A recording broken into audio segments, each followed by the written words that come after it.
Nah, saudara-saudara, sebangsa dan setanah air, mari kita cintai laut.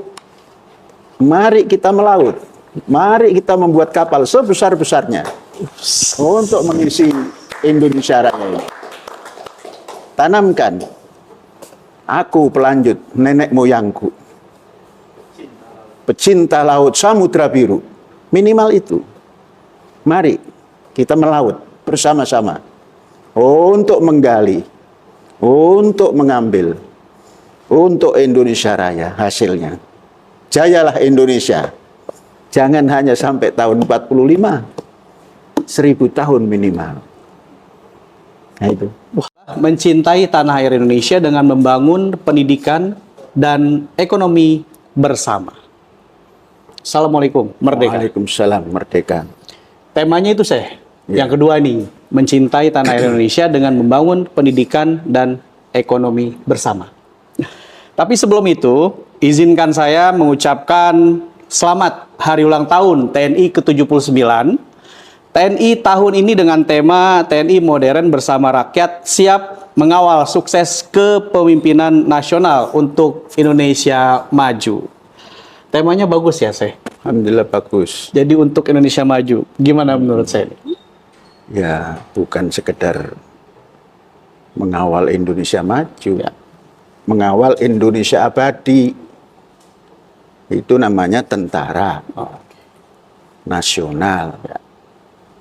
Atau kalau nanti musim ke depan ini musimnya perang, ya Angkatan Perang Republik Indonesia, begitu. Mengawal Indonesia abadi. Ya. Apapun programnya. Itu kalau kita menginginkan Indonesia abadi. Oke. Ya, jadi sekali lagi selamat ulang tahun TNI-ku, tetap bersama rakyat. Ya, bagus. Ya. Kembali ke tema tadi, di sini ada kutipan, cinta tanah air merupakan bagian dari identitas seseorang dan berperan penting dalam membangun jati diri. Cinta tanah air juga merupakan pengamalan dari sila persatuan Indonesia yang bisa diwujudkan dalam kehidupan sehari-hari. Dan Syekh Az-Zaitun ini seorang pendidik di Mahat Az-Zaitun. Saya ingat ketika tadi pagi kami melakukan OKK Silent Walking. Ini OKK apa ya kalau saya bilang gaya baru kali, ala baru Mahat Az-Zaitun. Dan tanggal 30 September 2024 OKK Silent Walking itu diciptakan. Tapi kok saya berasa capek gitu ya, OKK Silent Walking itu, Ya. Begini. Ya. Mungkin banyak yang belum tahu apa itu OKK. Oh. OKK itu olahraga kebugaran kaki. Siap. Disebut OKK. Nah, supaya umum bisa mengerti, jadi OKK. K-nya jadi K. Mengapa kaki? Kaki ini untuk berjalan, menandakan orang bisa hidup, bisa berjalan. Maka dipeliharalah kaki supaya bisa berjalan jauh. Pesan ajaran ilahi, siru fil ardi. Berjalanlah di muka bumi. Fanzuru, teliti. Kaifa kana akibatul mukadzibin, engkau akan tahu hasil dari orang yang pembohong.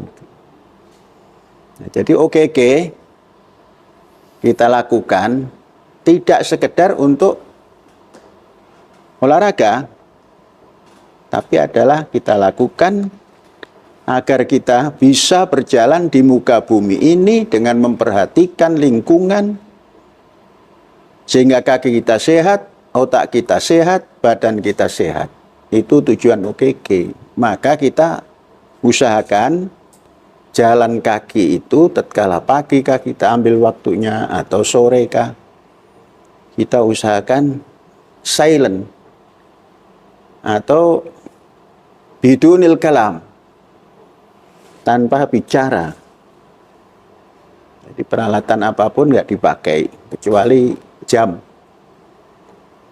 agar bisa mengukur.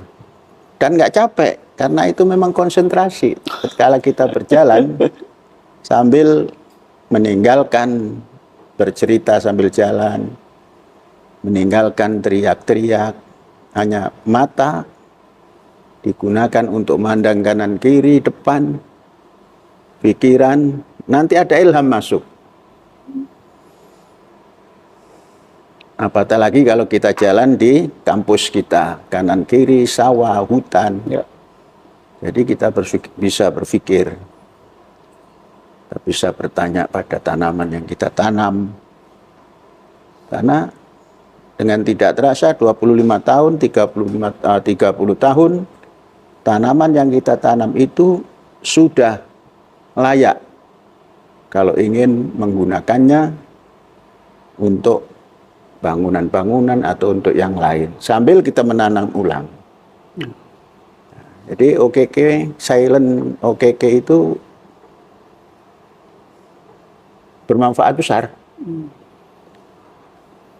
Iya, walaupun ada yang menarik sih saya. Ketika sebelumnya silent walking ini belum dicontohkan gitu kan. Ketika OKK kan saya selalu diskusi tuh, katakan ketika saya bertemu dengan atau melihat pohon jatinya ini miring nih, itu kan saya langsung tuh. Nah ini gimana caranya nanti bisa lupa? Karena tadi pagi saja kita 2 jam loh saya. 2 jam itu bisa melihat sepanjang hampir 8 kilo, ada perubahan pastinya. Itu gimana caranya? Nah, ya nanti kan tidak setiap hari. Kemarin kita nyatakan Senin Kemis, ternyata sudah berjalan hampir 5 hari. Ya nanti kalau ada hal-hal yang mendesak ya kita bicara nanti. Ya, kan itu aturan yang kita buat. Siap. Tadi ada bahasa pembohong itu dengan OKK gimana caranya sih? Ya supaya kita tidak jadi pembohong. Dengan OKK? Dengan OKK. Dengan berjalan kaki. Korelasinya? Iya, karena kita memperhatikan. Maka kita tidak bisa berbohong atau tidak mau berbohong. Dengan apa yang kita lakukan tiap pagi, tiap hari, berolahraga, berjalan kaki, memperhatikan, kita dijauhkan daripada orang yang pembohong. Termasuk di dalamnya ketika ada yang kurang ya gitu ya? Iya. Oke. Siap. Saya sebagai pendidik nih output dari mendidik itu kan IQ ya, kecerdasan IQ, terus tapi ada juga nih kecerdasan secara emosional, spiritual, dan emosional dan spiritual. Nah, kalau bicara generasi, terus generasi mau berderma nih untuk alma maternya yaitu Mat Al-Zaitun. Bagaimana menjaganya itu? Begini, mendidik itu seutuhnya. Ya ada kecerdasan, ada emosional, itu semua dididikkan. Sehingga mampu jadi dirinya.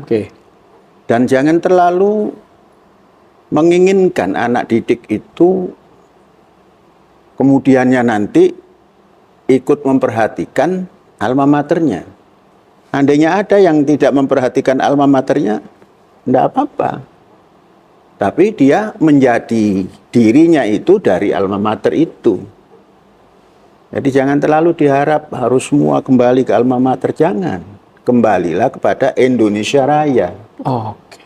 Alma mater kita itu Indonesia Raya. Jadi jangan digiring pada alma mater yang sangat sempit. Oke. Itu tujuan pendidikan kan. Iya. Bangunlah jiwanya. Bangunlah badannya untuk Indonesia Raya. Jadi kalau orang membangga-banggakan kader daripada pendidikan yang dikeluarkan oleh kampus tertentu, itu nanti susah untuk menyatukan dalam kehidupan persatuan Indonesia itu. Arahkan semua itu menjadi dirinya untuk Indonesia Raya. Alma mater kita itu Indonesia Raya. Itulah maka dinamakan Ibu Pertiwi. Ini kan kita jaga Ibu Pertiwi, Ibu sejati. Speechless saya Loges dengan jawabannya, Syekh. Saya pikir dan yang saya tangkap hampir dari seluruh lembaga pendidikan itu menggembar-gemborkan alma mater. Tapi Syekh Panji Gumilang tidak seperti itu. Kemudian Syekh lebih memprioritaskan generasi yang memiliki karakter bangsa atau generasi yang memiliki pendidikan tinggi? Semuanya harus ditempuh. Oke. Karena kader bangsa yang berpendidikan itulah yang berkualitas. Makna berpendidikan itu ya bukan sekedar pengajaran. Mencintai negaranya itu pun manusia berpendidikan. Satu contoh, tadi menjelang jalan ke sini kita ada diskusi ringan tentang sepak bola. Bukan TBTO saya. Tentang sepak bola. Oke. Kita sampaikan Indonesia ini luar biasa. Mungkin ini hikmah daripada adanya penjajahan. Kita 70 tahun lebih merdeka, belum bisa menghasilkan pesepak bola yang handal. Contoh, kita suka sepak bola dari kecil, ya. Tapi hati kita belum tercantel kepada PSSI kita. Oke. Sampai kita mencari negara-negara favorit, klub-klub yang favorit. Ya. Tatkala Pep Guardiola memegang Barcelona, wah, kita jam berapa saja bangun. Tatkala ada PSSI bertanding, kita nggak nonton. Oke. Karena belum punya kualitas. Sekarang, jam berapa saja kalau bangun ada acara PSSI, bangun. Nonton. Enak ditonton.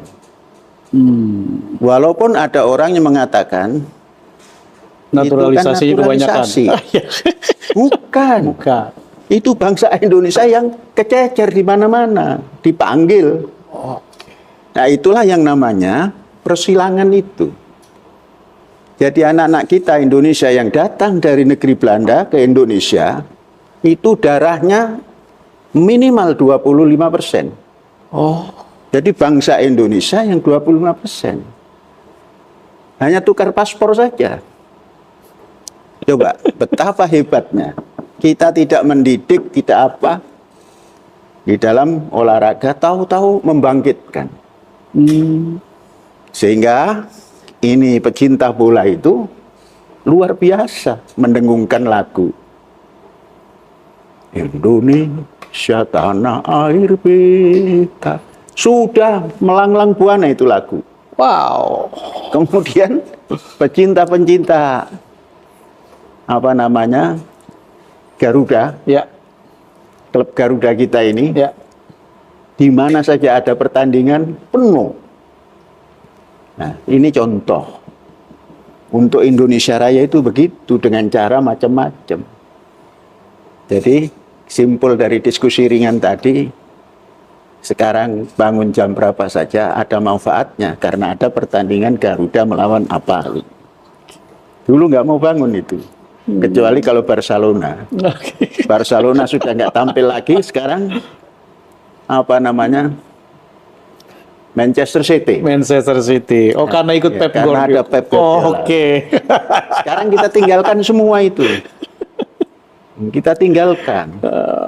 Karena ada pelatih, siapa itu? Sintayong. Sintayong. ST. Terus ada tim yang begitu gagahnya itu. Oh. Ini contoh. Ya. Itulah pendidikan. Itulah untuk Indonesia Raya. Jadi walaupun dari mana-mana Belanda yang dikatakan naturalisasi, dalam pikirnya untuk Indonesia itu. Jangan dikecilkan. Oke. Jadi kalau ada orang hanya sekedar mengkritik, itu kan naturalisasi. Bukan, itu bangsa Indonesia, darah 25%. Kan sampai kakek itu. Ya. Ayah, katakan orang Semarang. Ya. Ibu orang Belanda, menghasilkan anak. Anaknya ketemu lagi Belanda. Jadi ini 50% ketemu 100% bagi 2. Jadi tinggal 25%. Oh, 25% darah itu gagah. Jadi pulang kampung itu, bukan naturalisasi. Pulang kampung. Oke. Sehingga anak-anak Indonesia yang pencinta bola di mana saja bisa teriak. Teriak Indonesia, plak plak plak gitu. Kita ikut gembira. Saya kesindir ini, Saya termasuk yang bilang, oh itu kan naturalisasi. Ya, itu namanya berpikir kurang Indonesia. Oke. 25% itu. Dan dia memilih. Ya. Itu menurut persilangan. Kan kita sering menyilangkan PO, badai lemosin, dan sebagainya itu. Iya. Jangan punya pikiran negatif, itu bagus itu. Oke. Artinya Pak Erick Thohir berarti keren Anda, Pak, karena Syekh Panji Gumilang mengatakan itu adalah Indonesia. Oh, siap. 25% minimal itu. Oke. Ya seperti saya pernah bilang juga sih, seng, nggak apa-apa kalau emang mau membangun Indonesia silahkan gitu saya. Nah iya. Oh, siap. Nggak biayai nggak apa. Tahu milih Indonesia. Kalau ditanya kakek moyang saya Indonesia. Coba hebat. Lah kita yang di dalam Indonesia mau pergi. Bagaimana? Ya. Mau tukar penduduk keluar. Siap, sekali lagi PSSI keren, Pak Erick Thohir keren. Oke. Terus tadi kayak pagi. Saya melihat ada semacam gapura. Ternyata dari tahun 2002 atau milad ketiga, Mahat itu sudah mencanangkan budaya bersih, terus science, teknologi, society, which is sudah 22 tahun lebih. Mahat Al-Zaitun tuh bicara sains teknologi. Itu duluan, saya. Ya, terus itu duluan Mahat. Penerapannya itu gimana, saya? Ya penerapannya kan nggak pernah berhenti dari mengikuti perkembangan zaman. Oke. Yaitu sains teknologi apa tadi yang? Ya, sains teknologi society. Nah iya. Masyarakat yang berbasis pada sains teknologi nggak akan ketinggalan zaman. Ya. 22 tahun jangan kalah dengan film Sidul. Ya. Anak Betawi ketinggalan zaman enggak ya. Kalau sains teknologi digunakan. Oke, dia terus adaptif dengan zamannya ya. Ya pasti kan sains teknologi itu berkembang. Ya. Enggak mandek. Ya. Itu 22 tahun lalu loh saya mencanakan itu, berarti artinya visinya saya itu 22 tahun lebih. Bukan visi. Apa itu saya? Itu yang mengembangkan sains teknologi itu kehidupan. Oke. Nah, sains teknologi itu setiap tahun berubah, bertambah. Kita masuk pada lingkaran itu, jadi nggak pernah ketinggalan zaman. Terus penerapan dari pendidikan ekonomi berdasarkan kemandirian atau berdikari. Kalau Bung Karno bilang berdikari. Caranya adalah dengan KSBB atau kerjasama berskala besar. Ada batasannya nggak sih? Kemandirian dan kerjasama berskala besar itu? Kerjasama berskala besar. Ya. Itu kalau kita terapkan kepada pertanian Indonesia, yang menjadi sandaran utama atau basis utama daripada kehidupan suatu bangsa. Katakan pertanian. Kita selalu mendengar keluhan-keluhan bahwa lahan pertanian Indonesia ini tahun demi tahun susut. Oke. alih fungsi. Ya.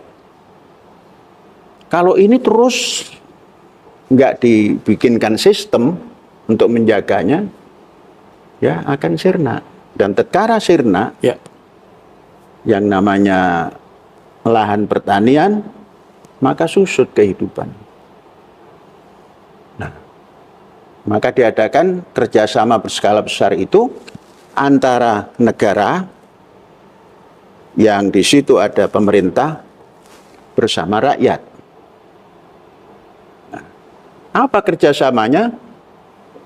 Yaitu rakyat memiliki lahan pertanian. Negara memiliki modal. Karena pertanian di Indonesia ini belum mendapatkan perhatian yang sempurna dari negara, tidak bisa diandalkan untuk menghadapi Indonesia tahun 45 saja Ya. akan goyang. Ya. Maka pertanian yang sudah jadi sawah untuk ditanami, ini harus pemerintah masuk. Masuknya bagaimana? Menyewa kepada rakyat itu. Katakan menurut catatan Indonesia pada tahun menjelang abad 21 itu punya 12 juta hektar. Sekarang konon tinggal 8,5 juta. Mengapa? Alih fungsi. Nah, tatkala pemerintah masuk, itu nanti alih fungsi akan berhenti. Gimana masuknya? Disewa. Dari mana penyewanya? Nah, daripada kita mengimport beras, kemarin informasi impor beras itu 5,17 hektar juta ton. Ya. Berapa itu uangnya? Ya. Kalau kita mengambil harga internasional yang paling murah itu 585 dolar per ton. Itu menghasilkan 3 miliar, memerlukan 3 miliar dolar lebih untuk mendapatkan 5,17 ton itu. Ya. Nah, andainya itu diberikan pada petani, disewakan kepada petani. Katakan sewa 1 hektar itu, kita sediakan 1 hektar itu 5.000. Oke. Untuk petani 1.500 per hektar 1 tahun. 3.500 untuk modal dan penataan lingkungan pertanian. Ya. Sehingga nanti dalam 1.000 hektar itu ditata. Di situ ada infrastruktur, di situ ada alat-alat berat, kendaraan yang mengangkut hasil, itu bisa lewat di situ. Ya. Air bisa didatangkan di situ.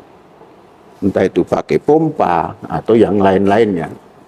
Nah, ini kalau kita lakukan, minimal kita mendapat 600.000 hektar per tahun. Daripada kita berikan pada bangsa lain karena kita import, kita berikan petani. Petani sudah memegang uang. Walaupun belum menanam, sudah memegang uang. Katakan kita berikan sewa 1.500 dolar. Petani sudah memegang. Kalau digarap sendiri, untuk mendapatkan untung 1.500 dolar itu jauh. 1 tahun, 2 kali tanam, jauh nggak dapat. Maksudnya garap sendiri, kita garap sendiri gitu? Iya, petani garap sendiri. Petani garap sendiri ya, oke. Ini kita beri, dipegang, dia pegang uang.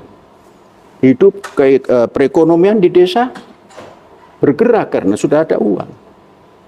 Jadi uang tidak beredar di kota, beredar di desa. Kemudian kita bisa memelihara tanah karena sudah dipegang oleh pemerintah, disewa, tidak alih fungsi.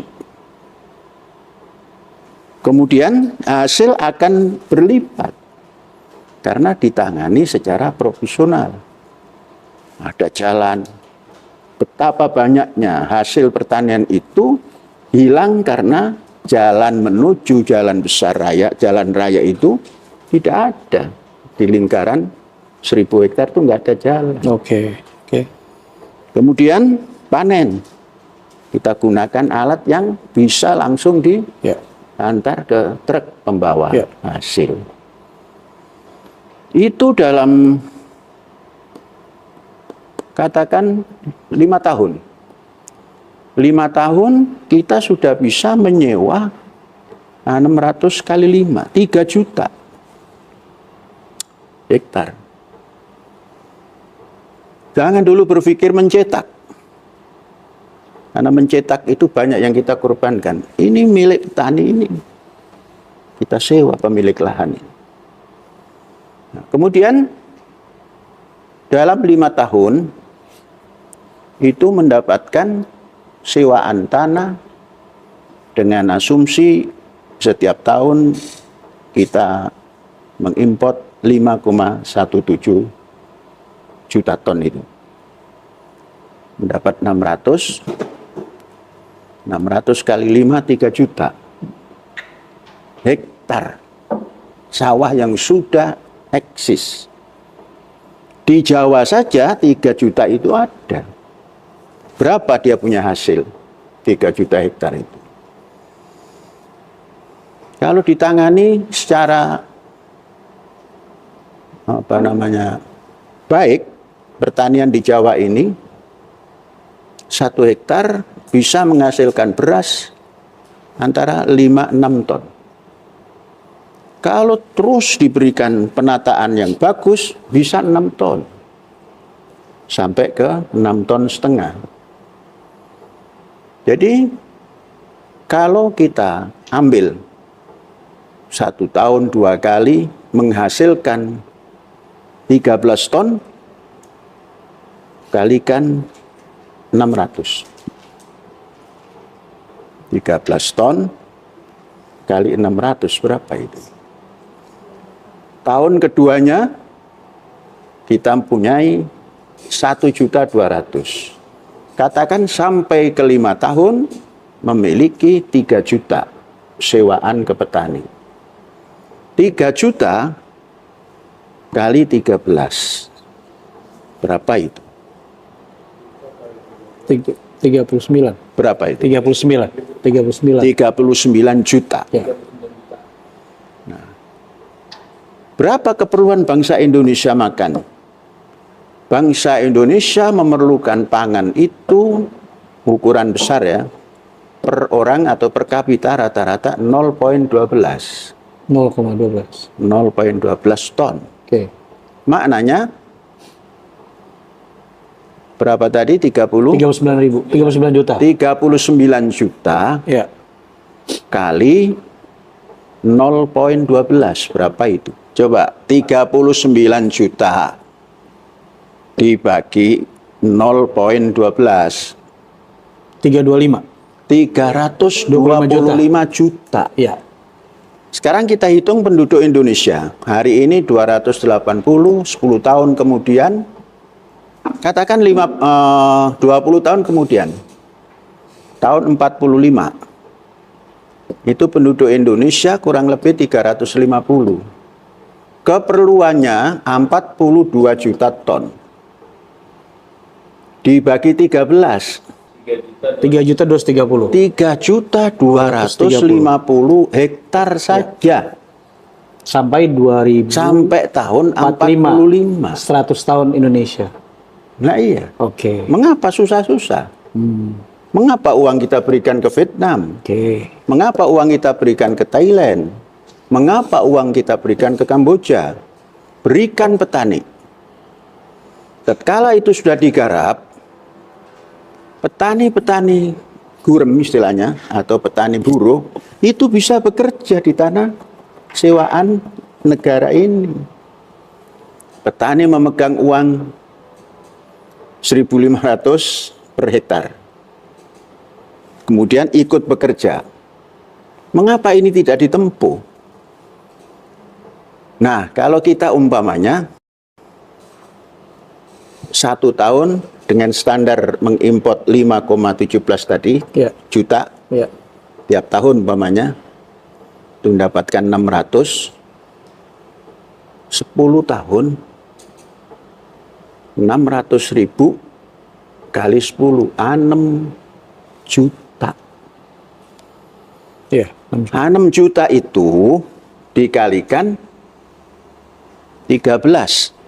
6 juta kali 13, 78 juta. 78 juta. Sedangkan yang perlu kita makan hanya 320 juta. Katakan sampai tahun 45, hanya 42 juta. Sekarang ada berapa itu? 78 juta. Nah, dikurangi 42 juta. 36 juta. 36 juta Surplus. ekspor. Surplus. Ekspor. Kita ekspor. Wah, 42 juta, 36 juta kali berapa tuh, saya? Katakan beras yang kita ekspor, kita nanam yang terbagus lah. Oke. Kali 750 dolar. Kali 750. Nggak cukup handphone saya. Nah, berapa coba? Wow. 27 M dolar. Oh, 27 M baru di kurs ya. Jangan pakai di kurs. Oh, dia pakai di kurs. Sudah kita ikuti Oke. gerakan dolar. Ya, ya, ya. Sekarang kita masuk ke pendidikan, mempersiapkan tahun 50 atau tahun 45. Dari pertanian saja sudah bisa.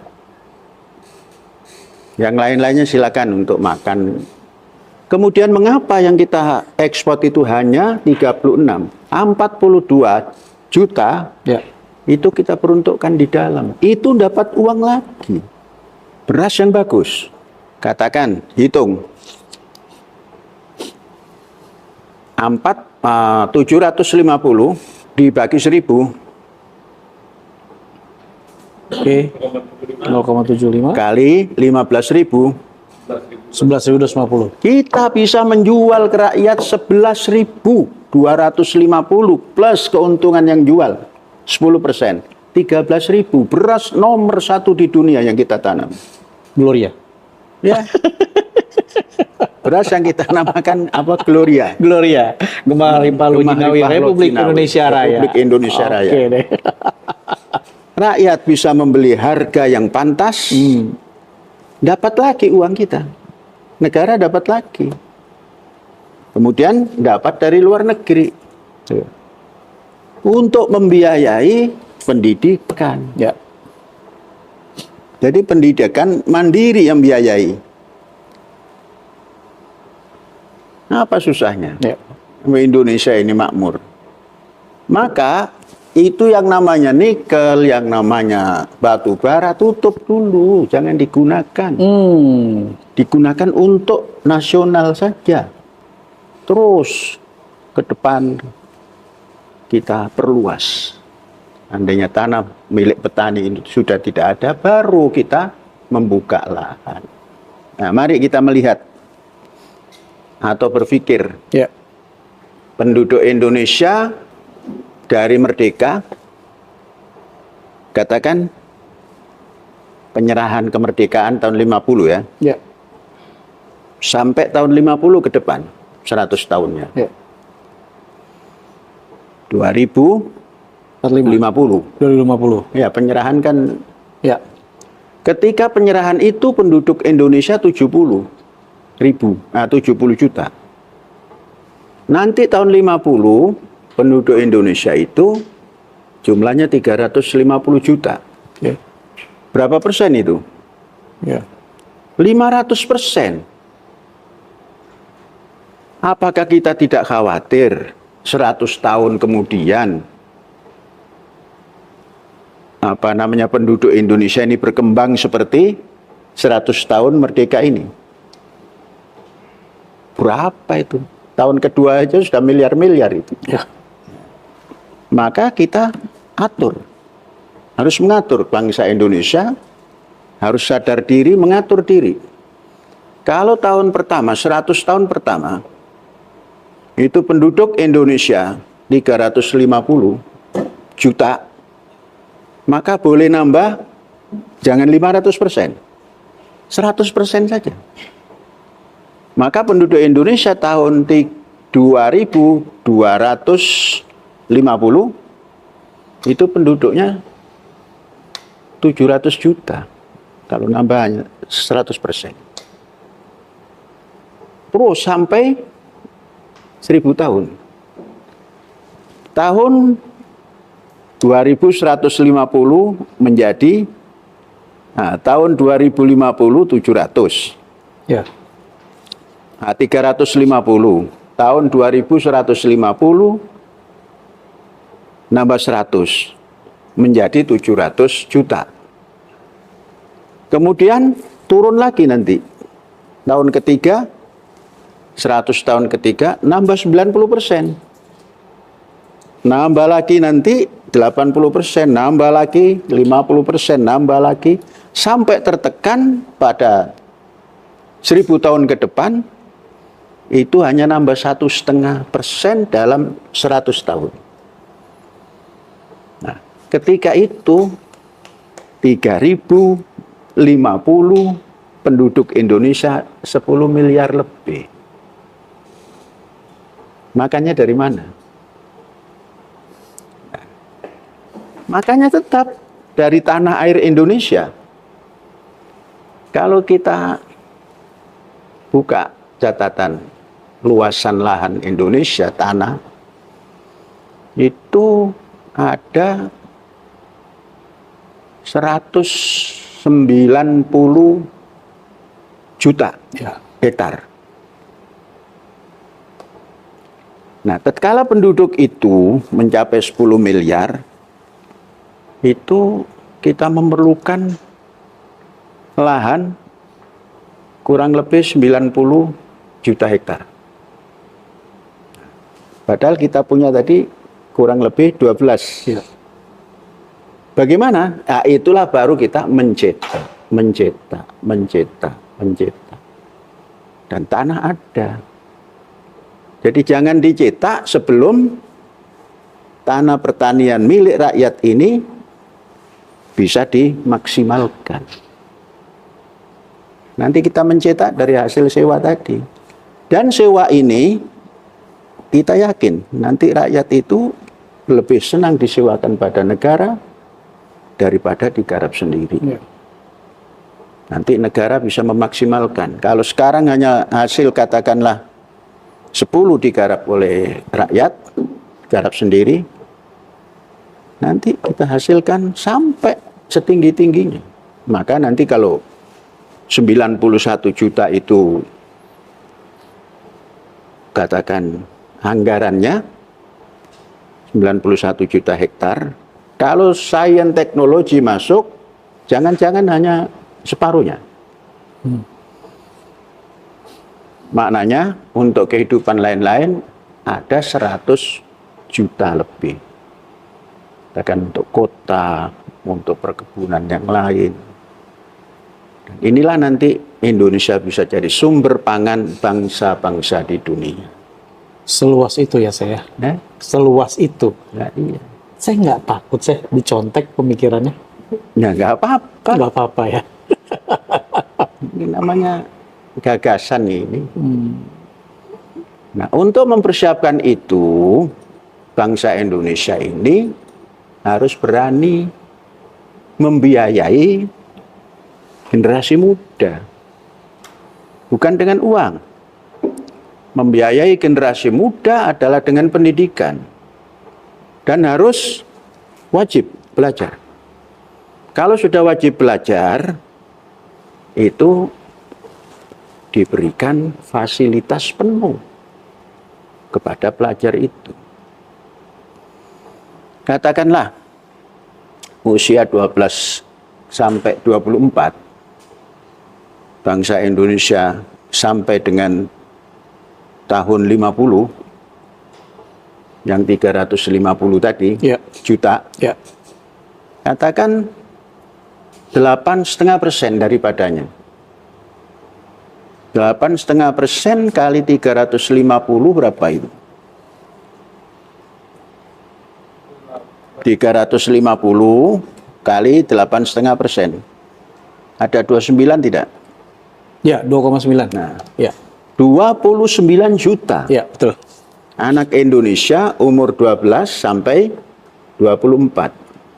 Maknanya SMA selesai, kemudian plus 6 tahun. Ini harus dirawat. Dirawat dengan pendidikan. Dan pendidikannya harus berani mengadakan dormitory. Oke. Coba kalau kita bagi 345 daerah, 545 daerah, berapa itu? 29 juta dibagi 545. 29 juta dibagi 545. 53. Hanya Something. 53.000 satu kampus. Terdiri daripada kelas 12, kelas 3, kelas 13, 14, kelas 12 itu, umur 12 itu tamat Umur sekolah 12 rakyat kan, tamat sekolah dasar kan. Ya.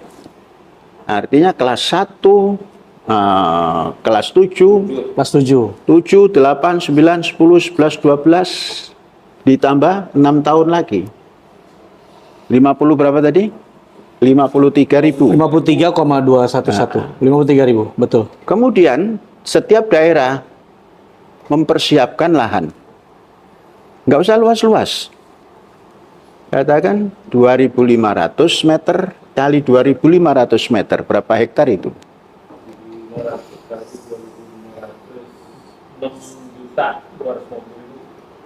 600. 6,25. 2.500 kali 2.500 6.250. dibagi 10.000. 6,25. 6,25. 62,5. 600 ah.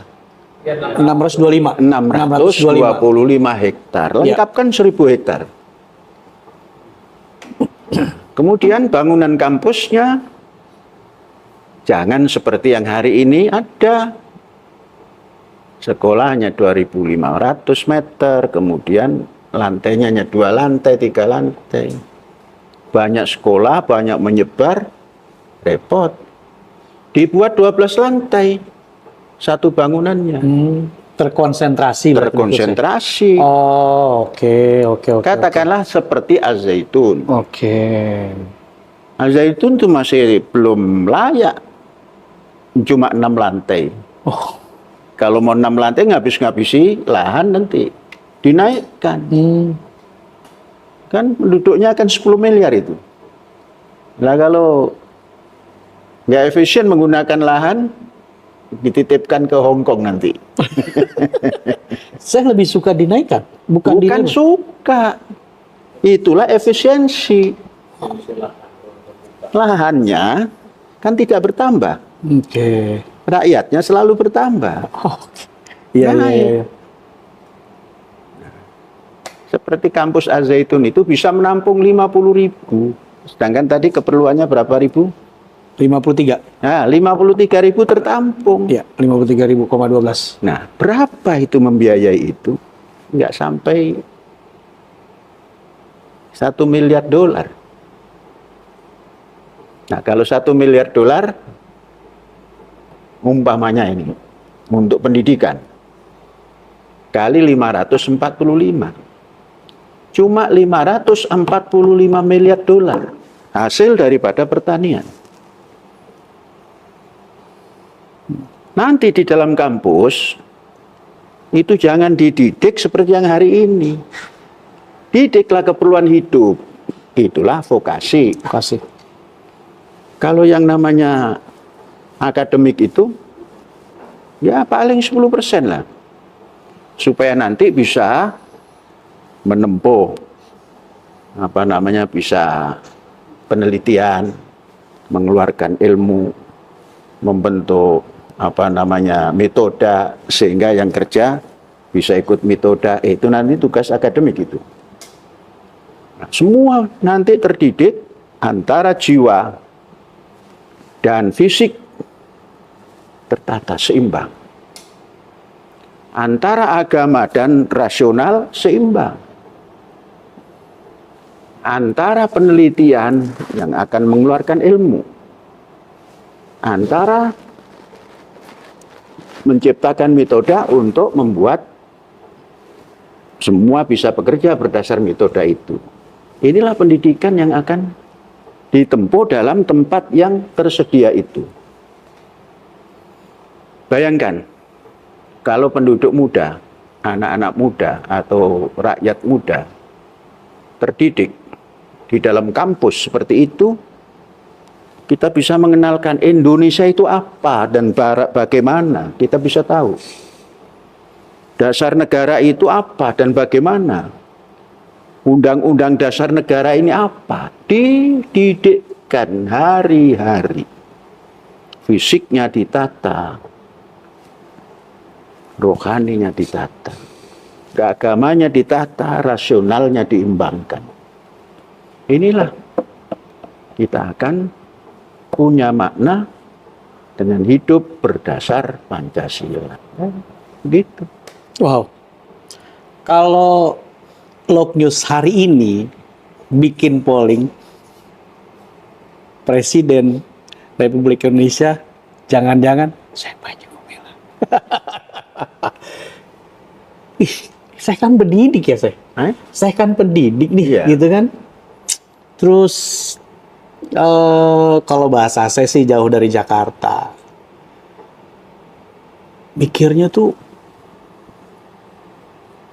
apa nasionalis banget gitu loh. Nah, kan untuk Indonesia Raya. Iya. Bangunlah badannya, bangunlah jiwanya, bangunlah badannya untuk Indonesia Raya. Jadi tujuan pendidikan kita untuk Indonesia Raya. Itu kita baru berbicara 32%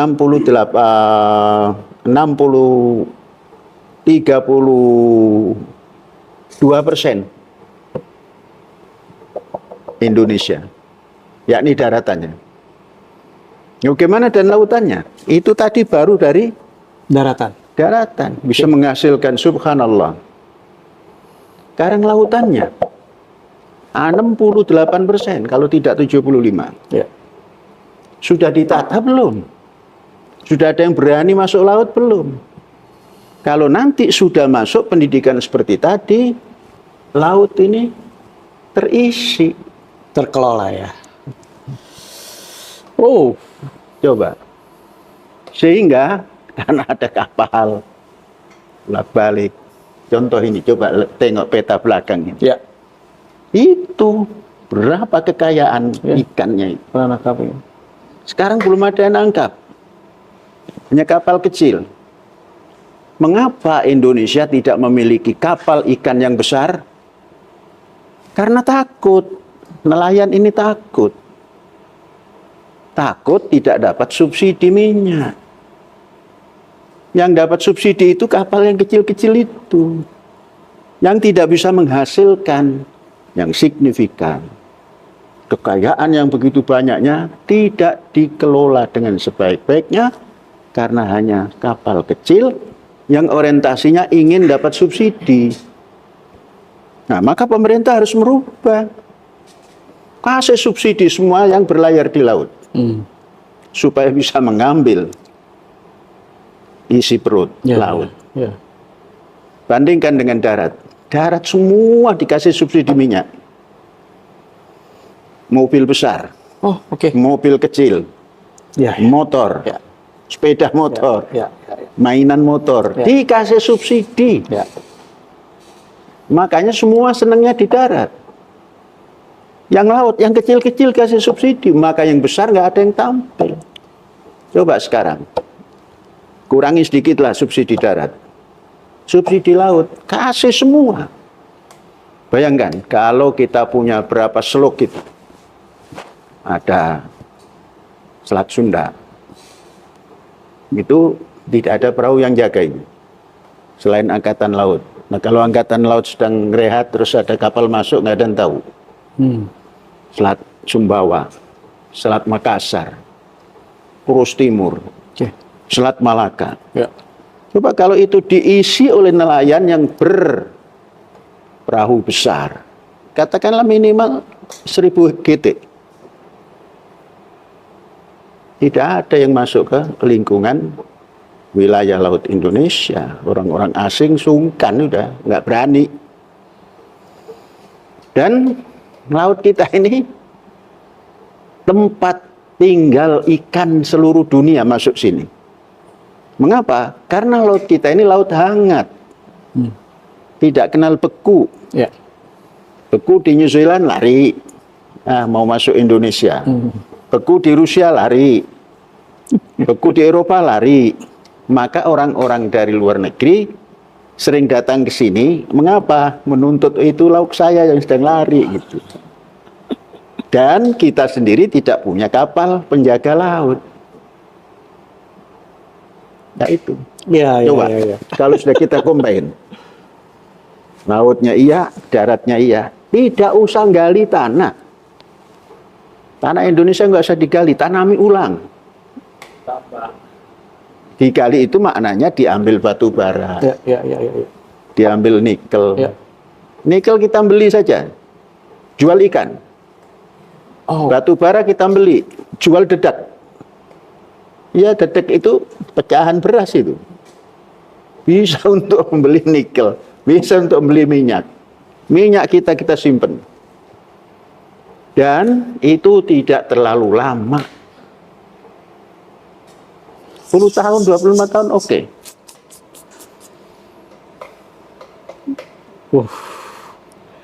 Banyak sebenarnya yang bisa dieksplor ya. Bukan banyak. Ini surga. Tapi nggak ada yang mau masuk surga. Nanti setelah mati saja masuk surganya. Bagaimana? Semua mengejar surga, tapi mengejar mati dulu. Indonesia itu surga. Dan bagi yang hidup.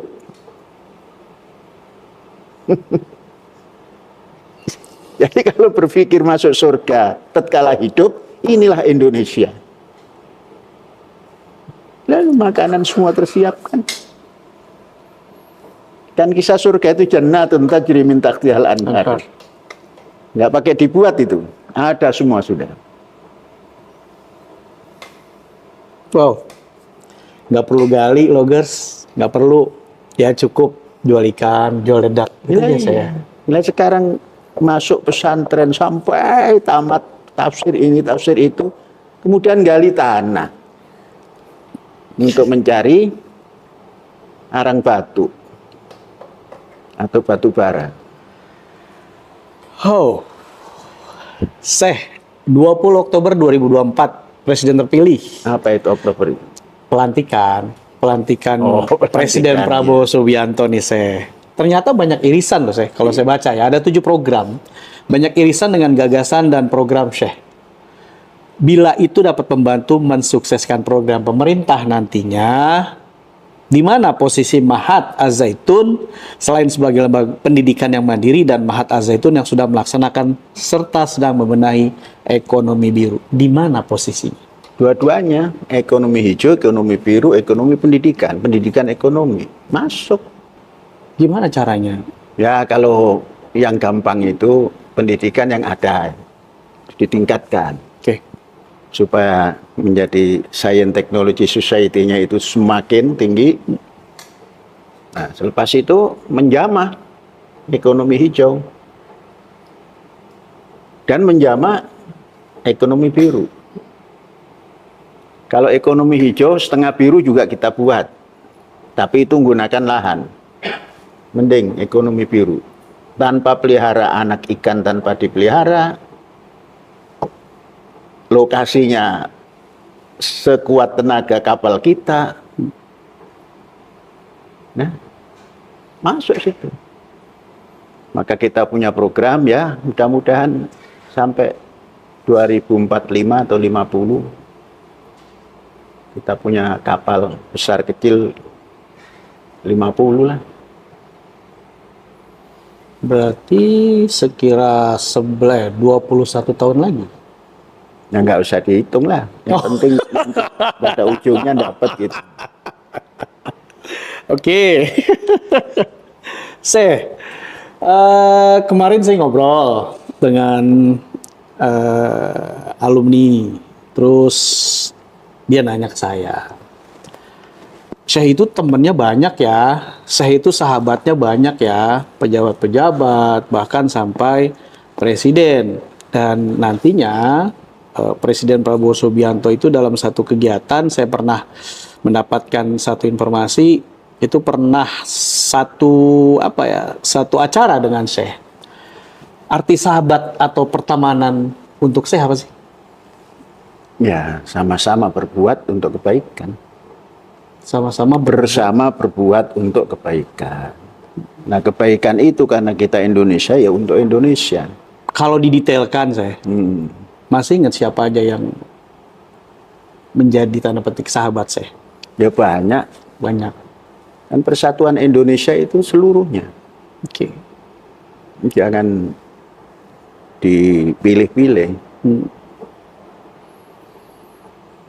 Nanti Pak Prabowo jadi presiden 2024 sampai 2029. Salah satunya sih benar kata saya.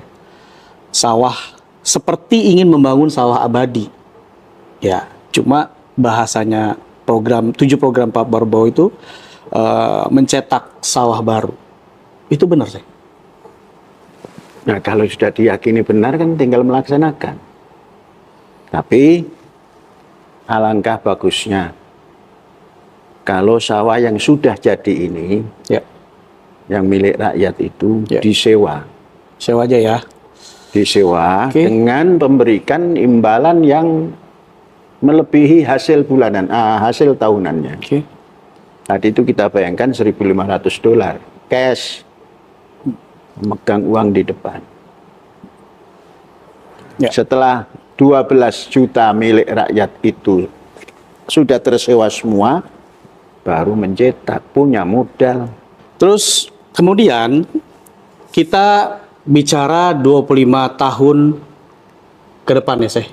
Boleh ya, saya? Boleh. 25 tahun ke depan, kayaknya Logos sudah tahu bahwa 1000 tahun gagasan Syekh itu menuju Indonesia gemilang. Nah, ketika 1000 tahun itu, saya mau membagi dengan 25 tahun. Enggak, dibaginya itu jangan per 25 tahun. Per 5 windu. 5 windu. Atau per 4 40 tahun. windu. Oke.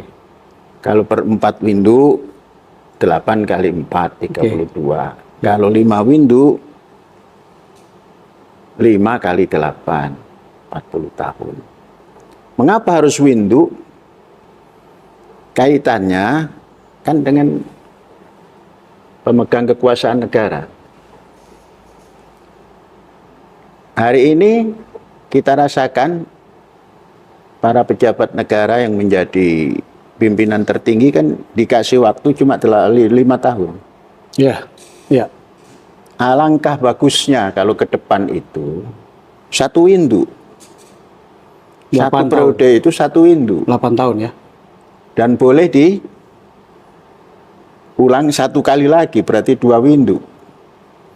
Tapi kan andai kan 1 windu saja cukup, nah sudah ada lumayan hasilnya. Jadi 1000 tahun itu paling memerlukan 125 windu. Kan 125 kali 8 kan 1000. Nah, 125 windu berarti 1000 tahun ke depan.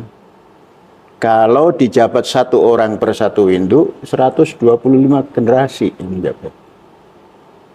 Disiapkan dan pendidikan yang tadi. Ya. Disiapkan dengan sandaran ekonomi, darat, dan laut. Ya. Namun Indonesia kan perlu dijaga. Makanya bertepatan dengan hari jadi Tentara Nasional Indonesia, ke depan itu tidak terlalu tentram dunia ini sepertinya.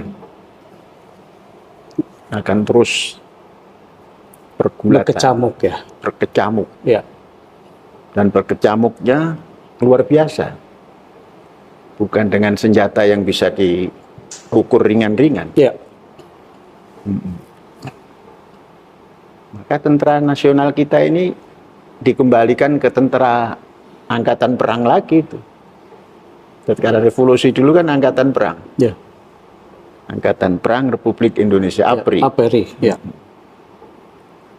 Ini harus begitu untuk mempertahankan Indonesia Raya ini. Jadi doktrinnya doktrin perang. Kan orang perang itu kan damai dulu. Iya, mau damai berarti mau perang. Iya, betul. kita tingkatkan perdamaian. Ya. Itu kan artinya mau perang. Jadi jangan perang dulu baru damai. Damai dulu baru nanti kalau ada apa-apa diperangi. Nah, mempertahankan Indonesia utamanya ya laut. Lautnya lebih luas, tidak terjaga. Jadi 100 tahun Indonesia ini nanti angkatan perangnya harus bisa menjaga laut. Karena ada doktrin hankam rata. Ya. Pertahanan keamanan rakyat Oke. semesta. Rakyat semesta taruh di laut. Suruh cari ikan. Ada apa-apa mempertahankan laut. Kasih subsidi kapal-kapal besar. Jadi nanti kapal Indonesia minimal 1000 GT. Gagah. Oke. Ya, untuk closing statement episode kedua ini, saya kira tepat ya Loggers kalau bertepatan dengan hari ulang tahun TNI yang ke-79, maka kami Loggers mintakan pendapat Syekh terhadap TNI yang sudah 79 tahun ini. Silakan Syekh. Nanti dulu, ini baca peta ini. Oh, baca peta dulu. Oke. Peta-peta. Ini dibagi menjadi banyak bagian. Dengan kode angka 571, 572. Kemudian WPP 711, WPP 712, WPP 713, WPP sampai berapa? Sampai 11. Ya. Sampai 11. 11. Berapa kandungan kekayaan yang berupa ikan per tahun? Per tahun itu 2.637, 2.637.565 ton. Loh, 2.637.565 juta ton. 2,6 miliar ton. Belum dijamah. Yang menjamah siapa? Ya orang-orang yang bisa. Bangsa kita belum. Nah coba kalikan kalau kita bisa nangkap ini separuhnya saja 1,8 miliar. Ya. Tinggal mengalikan $10 per kilo. Artinya 10.000. Beli kapal induk 100, membuat kapal induk 100 dalam 2 tahun selesai. Dari ini 2.650 juta ton. Ini yang belum kita ambil. Apakah mampu kapal kecil masuk ke daerah yang seperti ini? Tidak mampu. Paling di pantai-pantai. Kapal kecil tuh ukurannya berapa Syekh? Yang saya maksud nggak mampu itu. Ukuran berapa GT?